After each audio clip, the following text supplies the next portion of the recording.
The Israel-Hamas war has dragged on to its 11th day now. Over 1,400 Israelis and at least 2,750 Palestinians have been killed so far. Both sides are still exchanging fire. Over 1 million Gazans have been displaced. And IDF says over 500,000 Israelis have also been relocated. And while Israel prepares for a possible ground offensive into Gaza, Hamas says the offensive doesn't scare them and that they're ready for it. Hamas has released a televised statement where the group claims to hold between 200 and 250 people hostage in Gaza. That includes foreign nationals. Though the group says it is unable to fully and accurately control the existing numbers of hostages due to security and field considerations. Being uncertain on hostage release, Hamas says it will only free them when field conditions allow for it. While as per the group, 50 other hostages are held by other resistance factions in other places, and 22 hostages have been killed in the bombing. Hamas's military wing has also released a video of a 21-year-old Israeli hostage who appeared to have suffered an arm injury. The Qassam Brigade's video showed a dazed woman who identified herself as Mia Shkem. In the video, she said she had been taken from Sderot near the Gaza border, where she had been attending a party. Hamas said she had undergone a 3-hour operation. The Israeli Defense Force, while reacting to the video, said they've informed Mia's family and are in continuous contact with them. The IDF added that in the video, Hamas is trying to portray themselves as humane. However, one should not fall for it. Meanwhile, dozens of rockets are still being launched daily from the Gaza Strip. Rockets were launched from Rafah in the Gaza Strip towards Israel on Monday. Sirens continue to go off around the central part of Israel throughout the last 24 hours. While Israeli military is preparing for their ground offensive in Gaza, Iranian foreign minister has said that they could launch a preemptive attack against Israel if it prepares to start the offensive. And the preemptive attack is in fact possible in the coming hours. Meanwhile, Malaysia has expressed open support for Hamas. Malaysia's Prime Minister said that the nation would not give in to Western nations' call to condemn the militant group. He said Malaysia has a long-standing relationship with Hamas and this relationship continues. The Prime Minister also said he would travel to Saudi Arabia on Thursday to attend a conference of the Gulf states and ASEAN leaders to discuss the new crisis in West Asia and efforts to aid Palestinian civilians. Israeli army has released footage of targeted assassination of Hamas leader. The army says that they have killed the head of the Hamas Shura Council, Osama Lamzini, in Gaza City. And as Gaza runs low on food, fuel, electricity and other critical supplies, European Union has said that it would launch a humanitarian air bridge operation consisting of several flights to Egypt. This aims to bring supplies to humanitarian organizations on ground in Gaza. EU says the first 2 flights will take place this week and it will carry shelter items, medicine, hygiene kits. On the other hand, a new front appears to be opening on Israel's northern border. Israeli army has said that the country launched strikes overnight on Hezbollah terrorist targets in Lebanon.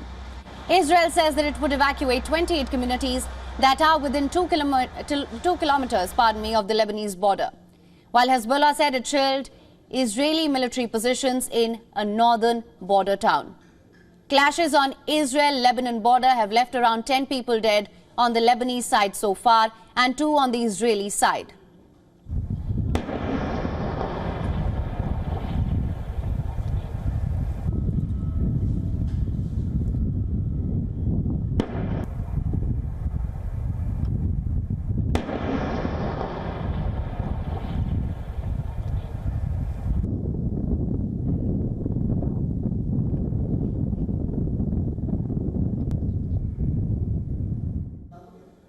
For more on this, we now have with us our principal diplomatic correspondent, Siddhant Sibal, who's been covering the conflict from the front lines.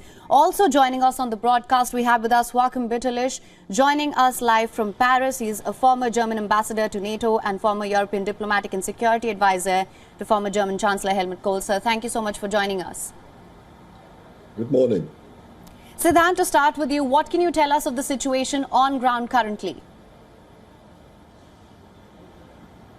Well, right now I am in Tel Aviv. We'll be shortly moving towards the eastern and the southern part of the country. We have been in the southern part for last 2 days, and we have seen quite a heavy movement of tanks and artillery as well. In fact, we have also seen the rockets being fired on a regular basis in southern part of the country and the central part. In fact, yesterday evening in Tel Aviv, where we were and we are right now, we saw a barrage of rockets being fired and the alarm going on regularly. But essentially the focus remains on diplomacy as to how diplomacy can diffuse the tension. Now the big announcement has come that the US President Joe Biden will be traveling to Israel on Wednesday and Jordan as well. But essentially whether this visit will be able to diffuse the tension is a big question.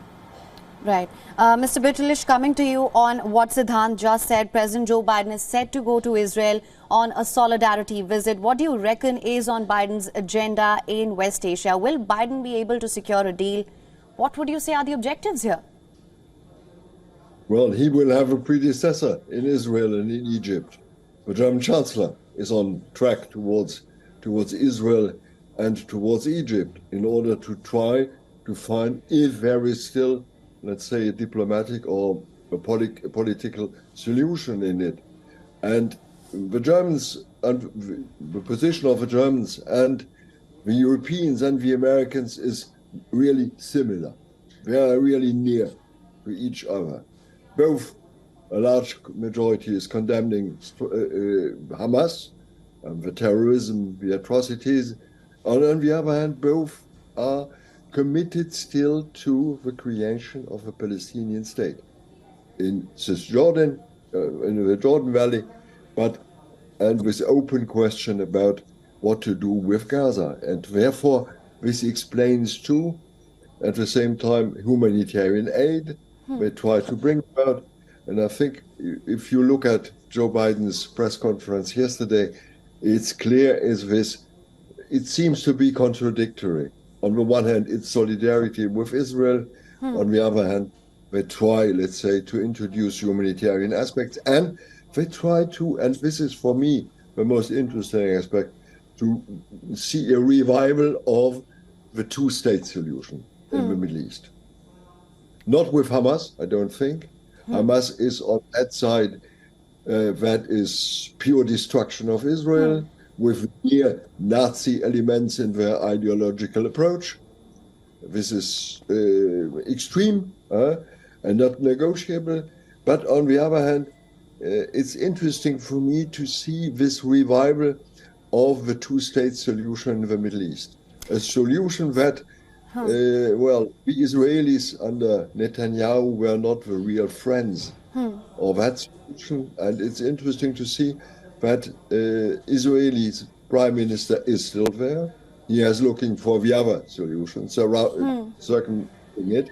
But it's interesting, the Americans and the Europeans are reintroducing in this very moment the two-state solution to the Middle East. Peace. All right.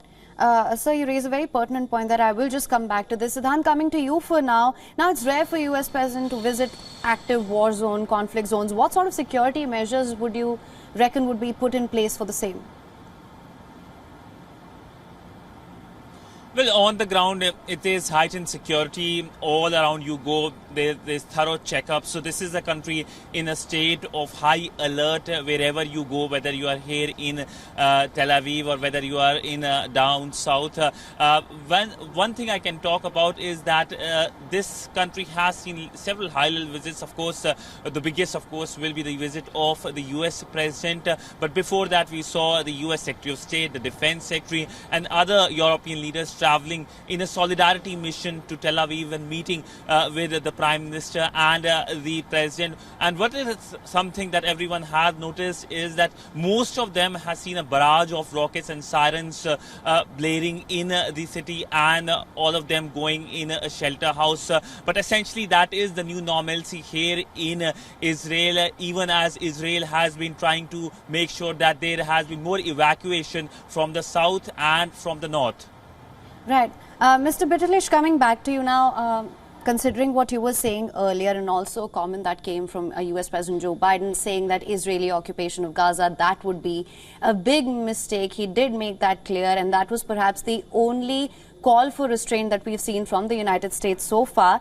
That being said, considering how volatile the situation is, what happens if Biden does fail to secure a deal? Can Biden afford to go back to the White House empty-handed? You're right. Biden is, let's call it, it's an extremely difficult mission ahead of him.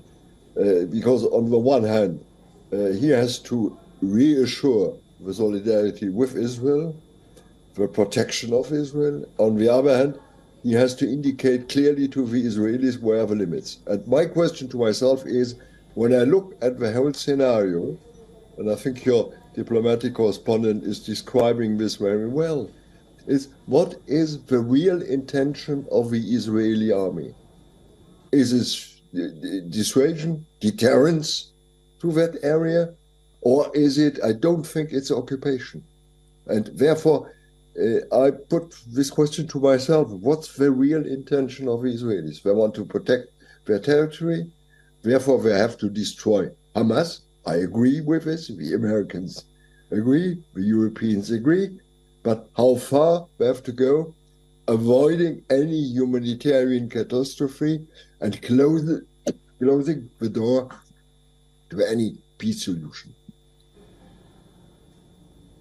All right. Well, Siddhant Sibal and Mr. Bitterlich, thank you so much for joining us on WION with all your perspective and insights on this. Thank you so much, Siddhant, for getting us the latest. WION is now available in your country. Download the app now. Get all the news on the move.